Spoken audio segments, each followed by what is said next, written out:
அனைவருக்கும் வணக்கம். நான் உங்கள் பிருகுநந்தி நாடி ரவி, பருத்தியூர். இன்றைக்கி நம்ம முக்கியமான ஒரு தலைப்பை பற்றி பார்க்க போகிறோம். அது என்ன தலைப்பு அப்படின்னு சொன்னால், ஏழரை சனி. ஏழரை சனி அப்படின்னு சொன்னால் எல்லோருக்கும் ஒரு பயம். உண்மையிலேயே அது பயப்படணுமா? ஏழரை சனி நம்மளை என்ன செய்யும் அப்படிங்கிற விஷயத்தை பற்றி இன்றைக்கி நம்ம உங்களோட பகிர்ந்துக்க போகிறேன். முதல்ல எல்லாருக்கும் தெளிவாக புரிகிறது போல் ஒரு செய்தி. இந்த ஏழரை சனின்னா என்ன, அது நம்ம ராசி ஜாதக கட்டத்தை வச்சு நம்ம எளிமையாக தெரிஞ்சுக்கிறதுக்காக இன்றைக்கி முக்கியமான விஷயங்கள்லாம் பார்க்க போகிறோம்.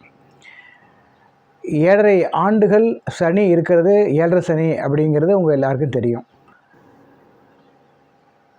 ராசி பலன்களில், தொலைக்காட்சியில், செய்தித்தாளில் நாம் ஏழரை சனி உங்களுக்கு வந்திருக்கு, நீங்கள் மிகவும் எச்சரிக்கையாக இருக்கணும், இதுபோல் நல்ல பலன்கள் அல்லது நல்லது அல்லாத பலன்கள்லாம் நடக்கும் அப்படிங்கிறத நம்ம பார்த்துட்ருக்கோம்.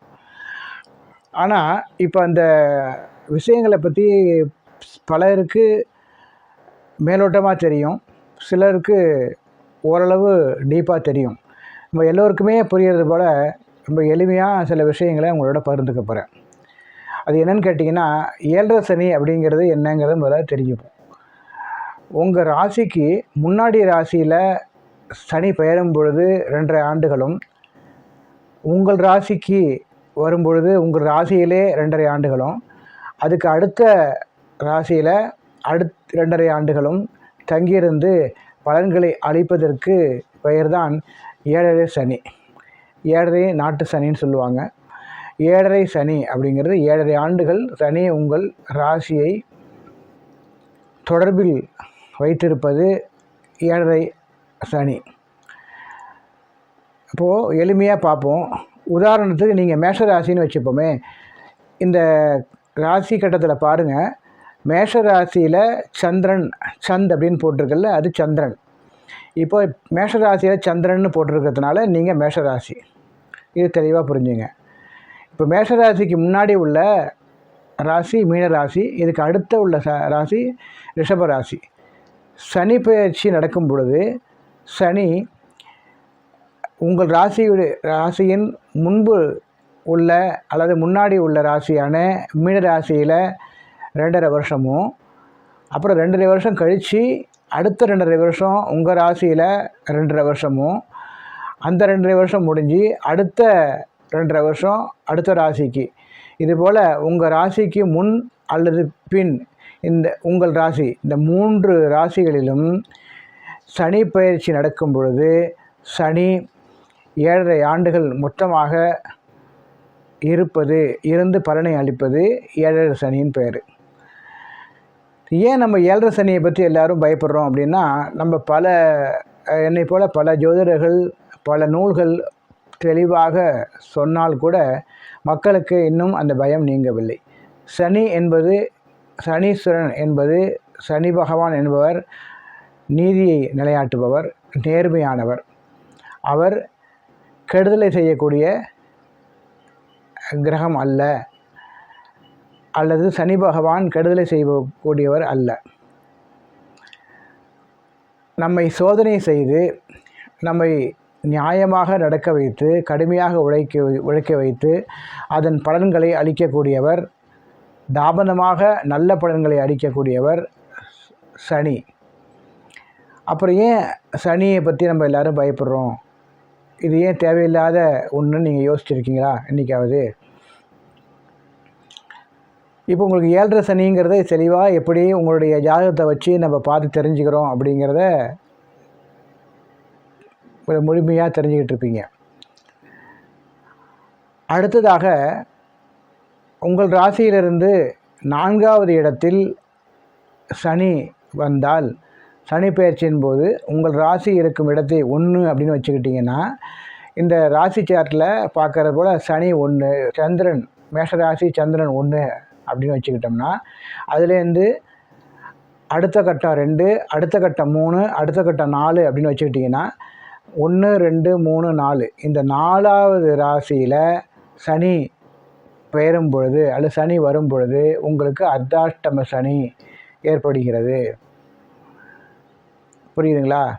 இப்போ அதுக்கு அடுத்த பார்த்திங்கன்னா, அதே போல் மேஷராசியை உங்கள் ராசியான மேஷராசியை 1ன்னு வச்சுக்கிட்டு அந்த 1லேருந்து எண்ணும் பொழுது 1 2 எண்ணும் பொழுது 8வது ராசி விருச்சிக ராசியாக வரும்.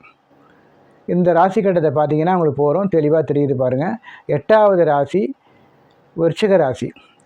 இந்த 8வது ராசிக்கு சனி வரும்பொழுது உங்களுக்கு அஷ்டம சனி ஏற்படுகிறது.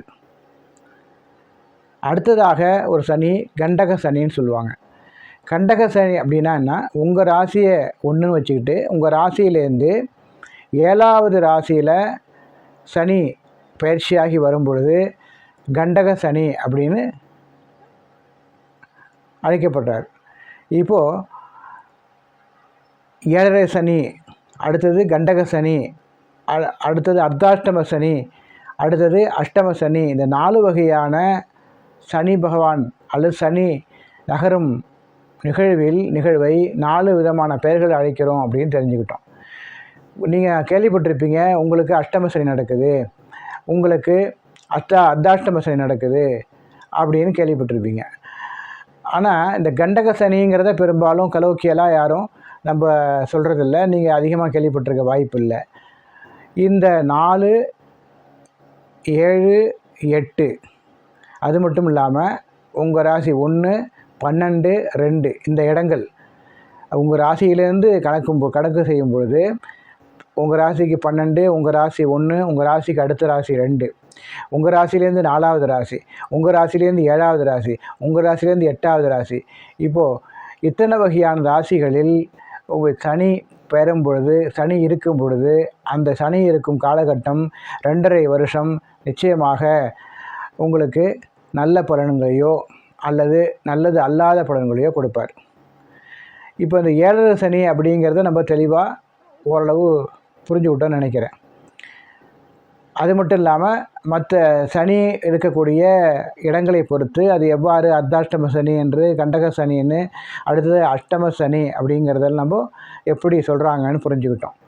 இது உண்மையிலேயே இந்த 7ரை சனி நன்மைகளை செய்யுமா, எல்லா காலத்திலும் நன்மையை செய்யுமா, அல்லது நல்லது அல்லாததை செய்யுமா, அல்லது எல்லா காலத்திலும் நல்லது செய்யுமா, நல்லதே செய்ய மாட்டாரா, எந்தெந்த காலகட்டத்தில் நன்மையை செய்வார், எந்தெந்த காலகட்டத்தில் நல்லது அல்லாத பலன்களை செய்வார் அப்படின்னு நம்ம தெரிஞ்சுக்க போகிறோம்.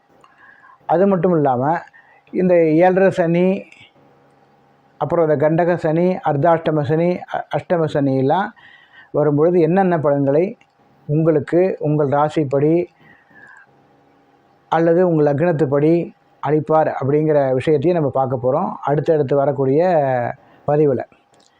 இப்போ இன்றைக்கி நம்ம 7ரை சனினா பயப்பட வேண்டிய அவசியம் இல்லை. பொதுவாக 7ரை சனி என்னன்னு சொல்கிறாங்க எல்லாரும். நமக்கு 7ரை சனினா என்னங்கிறது தெளிவாக புரிஞ்சுக்கிறதுக்காக உங்கள் ஜாதக கட்டத்தை வச்சு ராசி கட்டத்தை வச்சுக்கிட்டு நம்ம எப்படி பார்க்குறது அப்படின்னு நம்ம தெளிவாக தெரிஞ்சுக்கிட்டு இருக்கோம். அடுத்த பதிவில் இந்த 7ரை சனியால் வரக்கூடிய விளைவுகள், அதை எப்படி நம்ம தவிர்த்து நன்மையாக மாற்றி நம் வாழ்க்கையை செம்மையாக்கி கொள்ள முடியும் அப்படிங்கிற விஷயத்தையும் நம்ம பார்க்க போகிறோம். அதற்கு தகுந்த பரிகாரங்கள், மிக எளிமையான பரிகாரங்கள் ஆகியவற்றெல்லாம் நம்ம தெரிஞ்சுக்க போகிறோம். அடுத்தடுத்து வரக்கூடிய என்னுடைய பதிவுகளெல்லாம் பார்த்திங்கன்னா உங்களுக்கு எளிமையான மக்களுக்கு மனதுக்குள்ளே இருக்கக்கூடிய 1000 விதமான சந்தேகங்கள் ஜோதிடம் ரீதியாக நிறையா விஷயங்களை நம்ம பகிர்ந்துக்க போகிறோம். அது தெளிவு பண்ணுறதுக்காக நான் முயற்சி செய்ய போகிறேன். கண்டிப்பாக உங்களுக்கு தெளிவாக ஒரு தன்மை ஏற்படும் என்பதை உறுதியாக சொல்லிக்கிறேன். ராகுதோஷம் என்றால் என்ன, ராகுதோஷம்னா என்ன, ராகுகேது தோஷம்னா என்ன, செவ்வாய் தோஷம்னு சொல்கிறாங்க. ஒரு ஜோதிடத்தை போகிறோம், திருமணம் ஆகலை அப்படின்னு சொன்னால் ஒரு கலத்திர தோஷம் உங்களுக்கு இருக்குது, இந்த பரிகாரம்லாம் பண்ணுன்னு சொல்கிறாங்க. இல்லை உண்மையிலேயே இந்த கலத்திர தோஷம்னா என்ன, இந்த ராகுகேது தோஷம்னா என்ன, இது உண்மையிலேயே நல்லது தான் செய்யுமா அல்லது நல்லது கெடுதல் தான் செய்யுமா, அல்லது இதுக்கெல்லாம் எப்படி தப்பிக்கிறதுக்கு ஏதாவது பரிகாரங்கள் உண்டா, நம்ம எப்படி நம்ம இதில் அத்தனை பரிகாரங்களும் செஞ்சு இந்த தோஷங்களை பற்றியெல்லாம் விலகி தோஷங்கள் நம்மை பாதிக்காமல் இருக்கிறதுக்காக நம்ம எப்படி தற்காத்துக்க போகிறோம், இப்படிங்கிற விஷயங்கள்லாம் நம்ம அடுத்தடுத்த வர பதிவுகளை நம்ம பார்க்க போகிறோம். நிச்சயமாக இந்த காணொளி, இந்த பதிவு உங்களுக்கு நிச்சயமாக யூஸ்ஃபுல்லாக இருந்திருக்கும் அப்படின்னு உறுதியாக நம்புகிறேன். அப்படி உறுதியாக பயனுள்ளதாக இருந்துச்சுன்னா என்னுடைய சேனலை மறக்காமல் லைக் பண்ணுங்கள், ஷேர் பண்ணுங்கள், சப்ஸ்கிரைப் பண்ணுங்கள். காத்திருங்க, நம்ம அடுத்த வீடியோவில் சந்திப்போம். வணக்கம்.